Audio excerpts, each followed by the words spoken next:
भूखे सोते हैं, मोदी तेरे राज में बच्चे भूखे सोते हैं।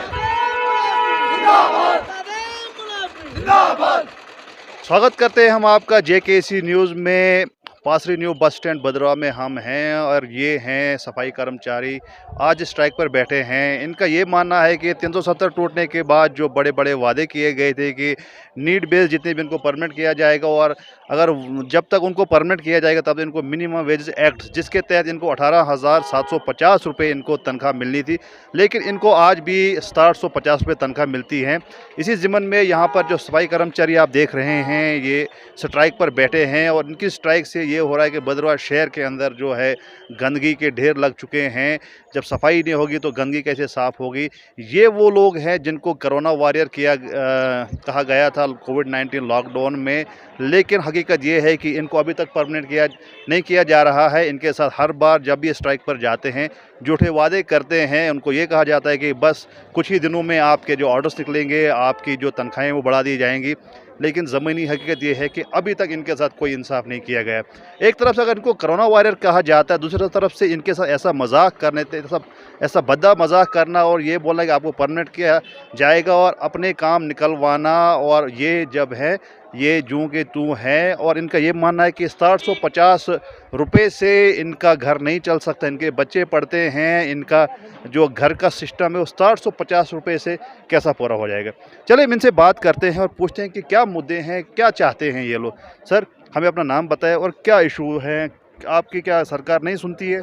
सर, मैं Ashiq Ali Watal session state president, SC/ST organization का स्टेट वाइस प्रेसिडेंट की हैसियत से ये बोल रहे हैं कि हम वो लोग हैं जो स्टेट में 80% से ज़्यादा हिस्सा जो है साफ़ सफाई का काम हम ही लोग करते हैं, मुस्लिम वातल कम्युनिटी के लोग। और आज तक इनको आज तक किसी भी सरकार ने कोई रिजर्वेशन, किसी भी तरीके से कोई भी फ़ायदा नहीं दिया गया है। इनके बच्चे, हमारे बच्चे जो हैं सारे अनपढ़ हैं, और 0.5 जो हमारी एजुकेशन का रेशो चल रहा है। और उसके बाद हमारे घरों में हमारी 700-800, और यहाँ पर नहीं पूरे स्टेट की बात करूँ तो 60,000 जो कैजुअल लेबर्स है, जो PHE में है, PWD और सफाई कर्मचारी और अदर्स जो SPOs को देखो कि आप पूरी मिलिटेंसी जो है उनके कंधे पे छोड़ दिया गया था। और इस वक्त भी उनके साथ कितनी नाइंसाफ़ी अब सभी बखूबी जानते हैं। तो इस वक्त यूटी बनने के बाद जो आश्वासन दिया गया था कि जो है इंसाफ किया जाएगा, जो यूटी दिल्ली में आप देखें और जो यूटीज़ है वहाँ पे जो है जिनको मिनिमम वेजेस एक्ट्स जो है उसके तहत काफ़ी तनख्वाह दी जाती है, और यहाँ पर 750 रुपये दी जाती है। क्या आपको लगता है कि यूटी बनने के बाद जो इंसाफ हुआ है? यूटी के बाद हमें लगता है कि जो पिछली सरकारों ने हमें गला काट के थोड़ा सा छोड़ दिया था, और इस बार हमको यूटी के बाद हमें ये लगता है कि हमें काट के अभी बिल्कुल वो कुचुम्बर निकाला जा रहा है। हमारे घरों में इस वक्त कैसे हमारी रोज़ी चल रही है, हमारे घरों में 10-10 महीने 15-15 महीने से पे नहीं है। जब तक हमें कहा कि ऑनलाइन करो, जब ऑनलाइन हुए तब तो हम खुश थे कि अब ऑनलाइन हो गया, अब तो हमें गवर्नमेंट डायरेक्ट पे देगी। पहले रोडों से कहीं से यहाँ पर जो रेवेन्यू आता था उससे निकाली जाती, हमको मिल जाती थी, लेकिन अब जब ऑनलाइन हुए और यूटी के बाद हमको टोटल तनख्वाह से भी महरूम कर दिया गया है, जबकि पूरी रिस्पॉन्सिबिलिटी हर डिपार्टमेंट की इन्हीं कैजुअल लेबर्स पे है। आप देखिएगा PHE, PWD या सफाई कर्मचारी अदर्स में सारा काम जो मेन रोल जो है वो कैजुअल लेबर्स का है, और इनके घरों में कैसे खाना, कैसे चूल्हा जलता है, ये गवर्नमेंट को थोड़ा सा भी इस वक्त भी एहसास नहीं है। खुदारा हम गवर्नर साहब से ये अपील करेंगे कि खुदारा इन कैजुअल लेबर्स के घरों में थोड़ा सा झांक के देख लीजिए, थोड़ा सा देखिए कि इनका हाल क्या है। बहुत बहुत शुक्रिया। तो अभी हमारे साथ मौजूद हैं एक और सफाई कर्मचारी, हम इनसे जानेंगे कि क्या मुतालबात इनके, क्या इशू है। सर, हमें अपना नाम बताइए और बताइए किस चीज़ को लेकर आप यहाँ पर धरने पर बैठे हुए हैं। सर, मेरा नाम मोहम्मद अब्बास है, मैं भद्रवा म्यूनसिपल कमेटी सीवर यूनियन का प्रेसिडेंट हूँ। मैं शुक्रिया अदा करता हूँ सबसे पहले कि मीडिया का जो हमारी आवाज़ हर टाइम ऊपर तक पहुँचाती है। हमारे सर इशूज़ ये हैं कि हमारे सर किसी को 20 साल हो गए, किसी को 18 साल हो गए सर, तो डेली विजरी में सर हमारा गुजारा नहीं चल रहा है अब। इसलिए हम गवर्नमेंट से गुजारिश करते हैं कि सर जो आपने मिनिमम वेजेस एक्ट 18,350 रुपये लागू की थी, कम से कम अगर आप परमिट नहीं कर सकते तो वो तो हमें मिलनी चाहिए। मैंने देखा कि मैंने भी आपको बहुत बारी कवर किया है कि हर बारी आप जो स्ट्राइक पर बैठते हैं, कुछ दिन के बाद आप स्ट्राइक ऑफ कर देते हैं, तो फिर आप बैठ जाते हैं। क्या क्या आपके साथ जो है डिपार्टमेंट के लोग, यहाँ सरकार आपके साथ क्या वादे करती है? आप स्ट्राइक ऑफ करते हैं, फिर कुछ दिन के बाद स्ट्राइक करते हैं, हमें बताइए थोड़ा-सा।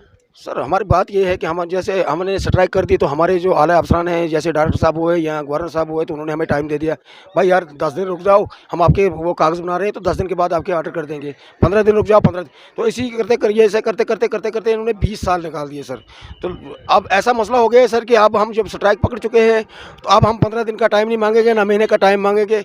अब फेस टू फेस बात होगी, जो भी बात होगी टेबल पर बात होगी, एक तरफ से ऑर्डर देंगे दूसरी तरफ से स्ट्राइक उठेगी। अगर हमारे बारे में कुछ सोचा नहीं गया तो हम स्ट्राइक उठाने वाले हैं ही नहीं सर। बहुत बहुत शुक्रिया। तो अभी एक और सफाई कर्मचारी यहाँ पर हैं, इनसे हम बात करेंगे। सर हमें ना बताए क्या मुद्दे हैं, क्या सरकार नहीं सुनती है आपकी, या फिर आप जो है बैठते हो हर बार धरने पे फिर आप स्ट्राइक बंद कर देते हो? बताइए क्या मसला है आपका? सर जैसे हम स्ट्राइक करते हैं तो हमें टाइम दिया जाता है, कभी 15 दिन का, कभी 10 दिन का, बस ऐसे ही झूठे वादे कर रहे हैं। पिछले 15 सालों से लेकर आज तक हम रोडों पर हैं, हमारी कोई सुनवाई नहीं हो रही है। इसलिए हम मीडिया के माध्यम से ये गवर्नर साहब से पूछना चाहते हैं कि क्यों नहीं सुनवाई हो रही है हमारी, और क्यों नहीं हमारे लिए जो पैकेज है वो आ रही है। जब और जगहों के लिए पैकेज आ रही है, कभी ब्रिज के लिए आ रहा है, कभी पुल बना रहे हैं करोड़ों के हिसाब से, तो एक सफाई कर्मचारी के लिए कोई भी पैकेज नहीं आ रहा है। जिस सफाई कर्मचारी को कोविड-19 में एक रियल हीरो कहा जाता था, वही सफाई कर्मचारी वो रोडों पर पिछले 15 साल से है, उसकी कोई सुनवाई नहीं हो रही है।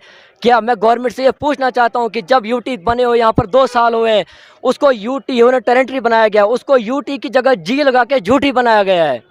इसलिए मैं भारत के प्रधानमंत्री से मीडियम के माध्यम से पूछना चाहता हूं कि यहाँ पर मिनिमम वेज एक्ट जो है वो लागू क्यों नहीं हुआ है। जब दिल्ली की यूटी में मिनिमम वेज एक्ट लागू हुआ है, चंडीगढ़ में यूटी में हुआ है, तो उनको केजरीवाल अग्रवाल जी से सीखना चाहिए कि कैसे सफाई कर्मचारी की इज्जत करते हैं और कैसे सफाई कर्मचारी को मिनिमम वेज एक्ट लागू किया जाता है। और अगर ये स्ट्राइक हमारे मुद्दे हल नहीं हुए तो ये स्ट्राइक जो है वो आगे चलती रहे। आप क्या चाहते हैं? आपने कहा कि दिल्ली में जो केजरीवाल जो अच्छा काम कर रहा है, क्या आपको लगता है कि यहाँ के जो जम्मू कश्मीर की जो एडमिनिस्ट्रेशन है उनको भी दिल्ली से सीखना चाहिए, अरविंद केजरीवाल से सीखना चाहिए? सर वो बिल्कुल, मैं बार बार यही गुहार लगा रहा हूँ अपने गवर्नर साहब से कि उनको सीखना चाहिए कि कैसे एक सफाई कर्मचारी की इज्जत की जाती है और उनको कितनी मिनिमम वेज एक्ट जो है। और एक बार जो यहाँ के सीएम है, यहाँ कोई एमएलए है, कोई डायरेक्टर है, कोई कमिश्नर है, उनको एक बार हमारी जो सैलरी है 750, उनको एक महीने में हमारी 750 सैलरी खुद के रखनी चाहिए और देखना चाहिए कि कैसे घर चलेगा 750 में, कैसे अपने बच्चों को वो पढ़ाएं। जैसे पिछले दिनों की बात करूँ मैं, हमारे प्रेसिडेंट का लड़का 12th पास करके कॉलेज में है, उसकी एडमिशन होने जा रही थी, 16,000 उसकी एडमिशन थी, तो एक 750 वाला उसकी 16,000 एडमिशन कहाँ से देगा और कैसे घर चलाएगा? वो बड़े बड़े अफसरों के लाख के हिसाब से तनख्वाह है, लेकिन वो इतना नहीं सोच रहे हैं कि एक सफाई कर्मचारी जो दिन रात सुबह शाम, ईद हो, होली हो, दिवाली हो, तो वो काम कर रहा होता है, लेकिन उसकी जो सुनवाई है वो कहीं नहीं हो रही है। उल्टा जब हम स्ट्राइक करें ऊपर से प्रेशराइज करते हैं कि अपनी स्ट्राइक को ख़त्म करो, नहीं तो आपको नौकरी से निकाला जाएगा, कभी FIR काटी जाएगी, कभी अरेस्ट किया जाएगा।